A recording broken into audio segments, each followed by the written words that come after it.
Here we go. I got it. Tonight.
repenting for the remission of my sin and trying to be a Christian and stay faithful to my religion and remembering the times behind the lines of the South when blacks would get smacked just for running their mouth. You might die by looking in the eyes of the white guy. Gotta wipe away the tears that you cry from your eyes. The slaves around you was the only family you had. Separated from your mother, the plantation owner was your dad. A religious conviction was critical to stop the hypocritical Christians who said that slavery was religion. Tried to give us our opinions on how we should be living, so we defended ourselves against their religion. Ever since the beginning, we were driven to revolt. Those who put holes in our souls, we strike like lightning bolts. Try to throw our souls under the flow and kick us out the door, but we kept on pursuing because we had a goal to be free.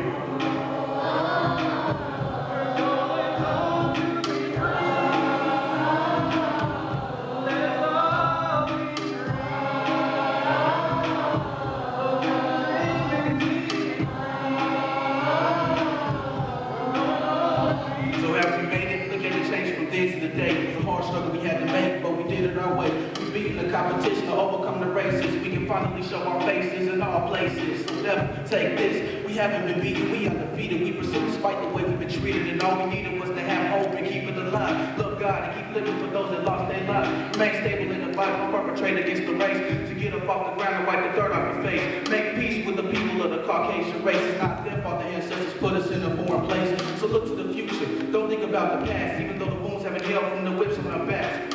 Look, when I take you this, I take you say it loud. Turn around and put your fist up. I'm black and I'm proud.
Argued for self-help among African Americans, even promoting violence in the name of self-defense. He founded the Afro-American League, which was the forerunner of the National Association for the Advancement of Colored People. He worked closely with Booker T. Washington and founded several other African American professional organizations. From 1923 until he died in 1928, Fortune edited the Negro World, the publication of Marcus Garvey's Back to Africa movement. Though overshadowed by other better-known historians, Thomas Fortune is essentially to fully understanding of Black leadership after Reconstruction. The first to popularize the term Afro-American, he was one of the first proponents of political organizations that would create and realize the goals of modern civil rights movement. And Black players rarely met on a tennis court, and Black players were not allowed to compete in America's top tournament, the U.S. Nationals. The U.S. Nationals, now the U.S. Open, was held at country clubs, and most of the clubs did not allow Blacks to play. That policy was wrong, and on August 30th, 1950, Althea Gibson changed it. Althea grew up in Harlem and New York City. She loved sports and took up tennis when she was 14. She was tall for her age, 5'10", strong and quick. She used her long reach and quick feet to make shots that frustrated opponents. At age 20, Althea won the 1947 Women's Championship of the American Tennis Association, a league for Black players.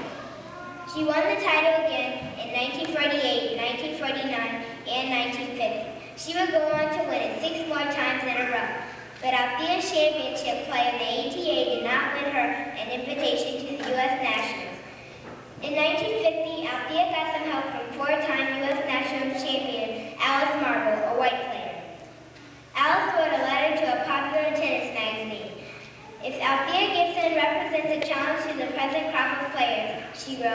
then it's only fair that they meet this challenge on the court. 2 months later, Althea was invited to play in the U.S. Nationals in Forest Hills, New York. Her aggressive style took her to the second round of the tournament. There, she lost a close match to Louise Brown, a Wimbledon and U.S. champion. Althea had shown the huge crowds at Forest Hills that African Americans have the skill and the right to compete with the best players in the world. Althea returned to the U.S. Nationals in 1957. This time, she won the women's singles championship, defeating Louise Brown in straight sets. She also won England's Wimbledon championship that year. When she returned home, New York City threw a ticker tape parade in her honor. Althea had become a hero. Her championships include singles championship titles, French in 1956, Wimbledon in 1957 and 1958, the U.S. National